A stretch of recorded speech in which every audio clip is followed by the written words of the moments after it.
Yan. Biasa yan po yan. So guys, makita po natin ha, kung paano po tatuan po yung pinakamatapang na tao. Pero nang ordinaryong bata lang, hindi basta-basta po yung tumatako sa akin. Galing po naman. ay, ilang taon ka na? O, 6 lang. Baka galing na. Mga kawan nakita niyo po ha. 6 taon lang po, pero ang professional po siya pag gumawak ng pencil. Hindi niya po ginagamit ng pencil, ano lang. Galing. To the point na po siya. Seconds lang pag siya tumusok. Sigurado, Galing. walang masabla. Agad daw. Nanggigigil po siya, guys. Ang dami masakit. Pero sigurado po ba yung tinatutulong niyo sa akin? Hindi po kayo nagkamali yan. Relax lang po ba ako? Sinyahan nga. Mga ilang minuto bago upot ng ganito? Siya naging gamot mo, lagyan mo.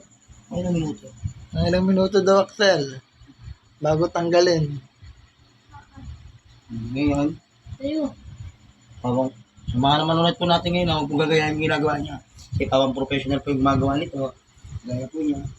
Gumaya po sa kanyang ama. Yan, tinatawag. Tapos mo ba yung tininam? Tapos na po ba yan? Tapos na ba yan, baby? Hindi po, ganyan po. Ayusin mo. Para may color po. Oh, Kaya ta. aray, nilahok-lahok na. Wala. Gusto mo itong gigawin mo. Hindi lang po isang color yan, dalawang color pa po. Oh, tapos. Yan. Hindi ba? Wala ba itong factory defect? Kung tanggalin natin?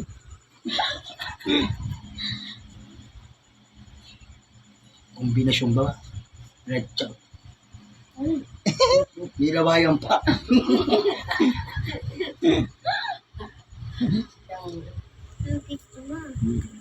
Tattoo artist talaga yung baby. Nakialam na yung tinatatuan. Kasi mahirap na po. Hirap sa mablay. Kabata na magtatato mo. Kaya nalagay ito.